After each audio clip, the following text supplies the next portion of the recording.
I'm from Gambia. I'm from Nigeria. I've been here for like 5 years now.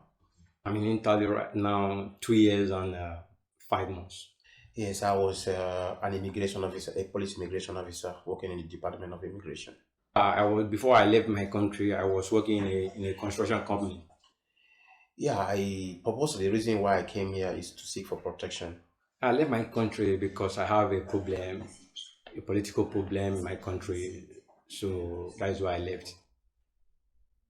Okay, okay, it all started on the September 3rd, 2013, when I was in prison, or I can say in detention in Gambia, when I was arrested by my government.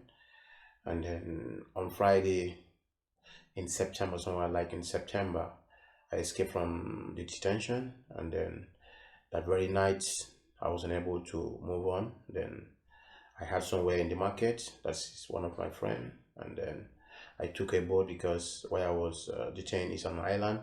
Then I took a boat to cross the island and then to go to the other side of the country. And then from there, when I left my country, I went directly to Senegal. Then in Senegal, I was there for like weeks trying to figure out how to leave that country because Senegal and my country is almost of the same country, you understand? And being a member of a police force in my country, that's bilateral relationship is between Gambia and Senegal. So of any time if I want to stay in Senegal, I could be arrested. Then I decided to move into Mali. Then while I was in Mali, I can't be able to speak that language. You understand? So I find it life very difficult. So I try to manage, figure out, find money, and then to move on because I don't know where I was going. But all what I was searching for is to find a better place to save my life and protect myself. So gradually, I left Mali. I went to Niger. Whilst I was in Niger, I was on the street begging, making some shoemaking just to make money and make feeding. So sometimes, if my things doesn't work fine for me, I ask or I beg from people money just to live. So one day, as I was doing that in Niger, one of my guys told me that, but why are you doing this thing? You are young, strong, and then you are begging on the street. I say, no, I don't beg. I want to find a work to live and then do things on my own, but not to depend on anyone. But look, this is what I make. I do make shoe making. So when I don't, when I'm doing shoe making, things doesn't work for me. I do normally go and beg just to have a survival. So this man promised me. He said, "But you are young and strong. If you wanna work, you come with me to Libya." I say, "Wow, well, I had that to go to Libya. You need to pay money, and for me, I don't have money to go to Libya." He said, "No, that's not a problem. Only all I want to hear from you is that you are ready and then you are willing to come with me to go to Libya." So one day, as I was working, he came and told me that, "Are you ready to come with me?" I say, "Yes, of course, I'm ready." But I repeat, I don't have the money to go to Libya, like I always heard from people that you have to pay to get to Libya. So there, the guy told me that no, you don't need to pay money, just come with me and then we go. Then there, I follow him, or we get to the trucks and then we took the journey. It served me like 7 weeks, sorry, so 1 week on the desert we to arrive in Libya. So when I arrived in Libya, the first city I went to was Sabah. Then in Sabah also, I was there for like weeks working, tried to find a way to get to the city that is in Tripoli. So when I make like 300 dinar in Sabah, then I pay and then I move on to Tripoli.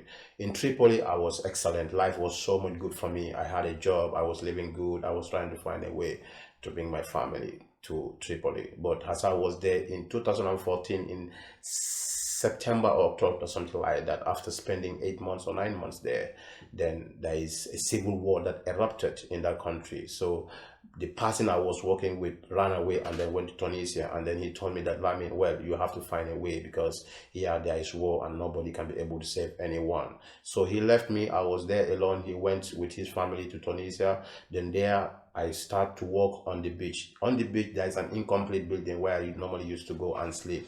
So while I was on this beach, one day I heard of a group of people. They took a boat. They were trying to escape to leave the city. So as I saw them at night, I also try to how to call it, crawl on the ground and then join them. So when I join them while we are on the boat to go, we don't know where we're heading to. We are in the sea moving, for like 1 or 2 days. Then our boat get punctured. The ship was flooded.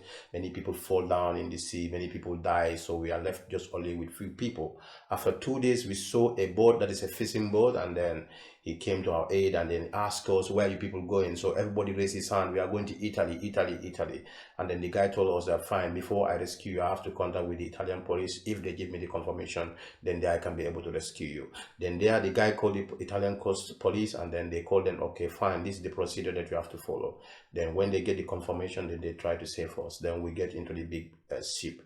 Then in the big ship, we spent like 1 week, 1 day on the journey to reach to Pozzallo. Then upon Pozzallo, another Guardia di Costiera, they came, and then they rescue us, and then we went to the land site. Then that was on the 18th of October 2014. I landed in Italy. Then in Italy, after spending 5 days in Pozzallo, I took the aeroplane and I landed in Roma, where I did all my formal procedure to seek for an asylum.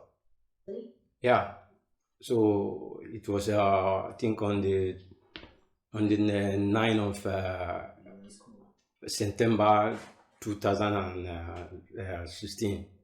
So it was a time of election, when they want to do election. So there's two political parties. So I supported the PDP. So there's other rival party, which is a APC. So we are doing rally along the line. So the fights now erupted. So they were now shooting people, and some people died. So that is how I escaped. So police were now looking for us. So I escaped from my state to the state called Sokoto. It has border with Niger. So from there, I was in that park. So I don't know what to do now. I was in that park after about 5 days. So I met one man. I told the man that the man is Hausa man. I told the man that are you from in Nigeria? He said no.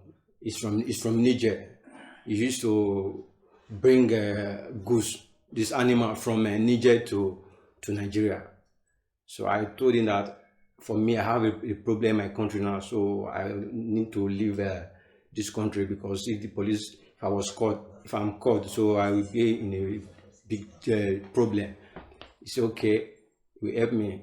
So if you're going back to Niger have a truck which used to import the animals from Niger to Nigeria.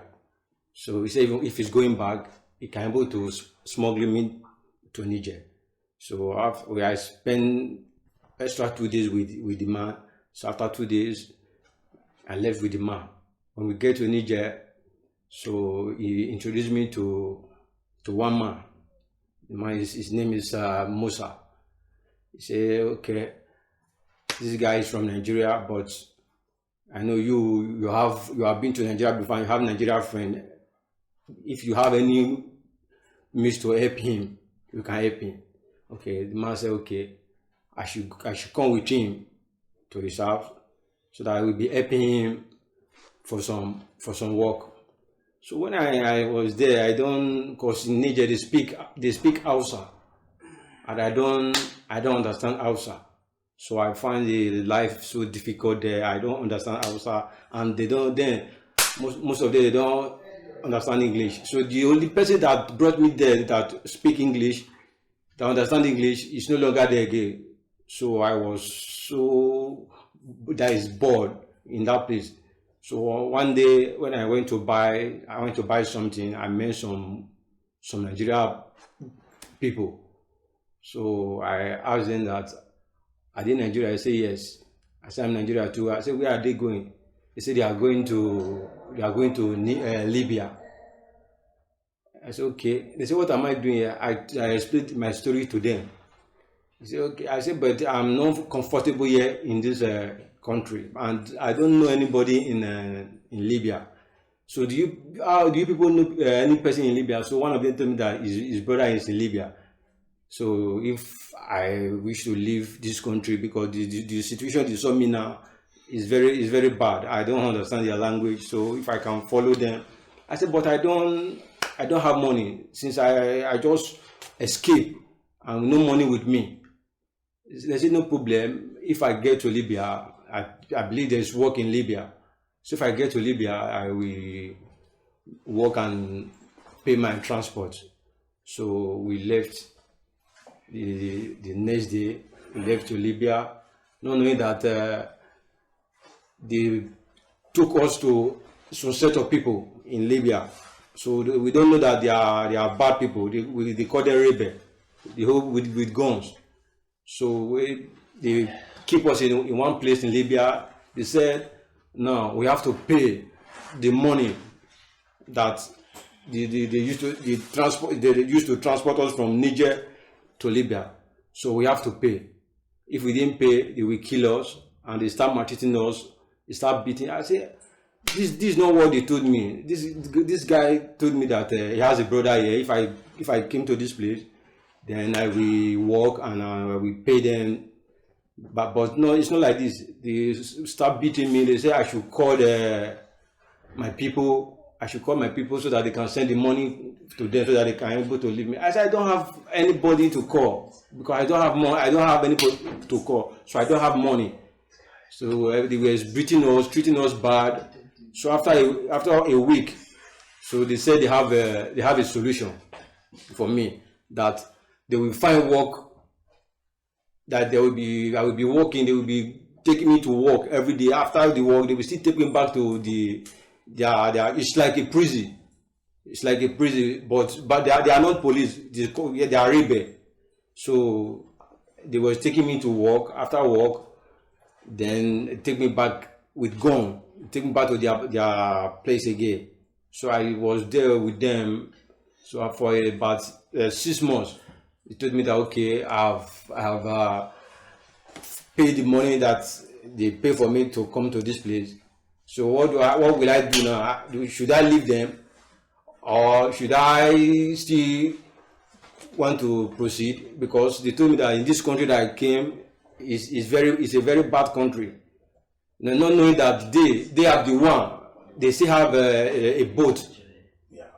Because the Libya people, that's their business. When they caught people, they collected the money and they will still collect other money, put it into the boat, and send them to Italy. So I said, okay. See, I have not been to this country before. So those people that promised me that their brother will pay for me, I will work for their brother. At the end, I didn't see anybody again. I was left alone. So I have to take the option of those Libya people. Now, for me to stay here is very dangerous. So I was afraid due to the way they have treated me with gun, and so I was afraid. So I think I have to take their advice so that I can able to leave this country. So that is why they take me from that place and take me to a place called Sebrata. So after a week, it was on the 14th, no, on the 10th of July 2017. So they take me to Sebrata. So from there, I think they take us to the seaside. From there, they brought two set of boats. So I saw a lot of people there. So they shared us in the boat. So in the midnight, we have to face the journey to Italy. So along the line, we drove from Libya all the night to the middle of the sea. So when it was when the day break, so we saw a big ship. They wrote SOS, which is save our soul. So I said, this is a rescue ship. So people say they don't think so. So after some time, they brought out their boat from the ship. They come to us. They say we should come. We should come. We should not be afraid. We should come. They have come to our rescue. So that's how we all come, and they rescue us one by one to their ship. So after 4 days, so we we arrive at Brindisi. From Brindisi, they brought some buses, so they share us again. From Brindisi, they took us to Campobasso. From Campobasso, that's why I find myself here. Yes, for me, I felt very much included because, like I said it, I tried to follow up the procedures that will help me to feel included in this country. Yeah, of course. I feel included because here when I arrive here, so I have to follow the procedure. So I started with the scuola alfabetazione. So after the alfabetazione, so I have to proceed to the scuola media. So I've already have my diploma, and I've worked with the community, the commune here for about 6 months. So I'm still trying to follow up for the integration so that in future I can be able to live a better life here in Italy.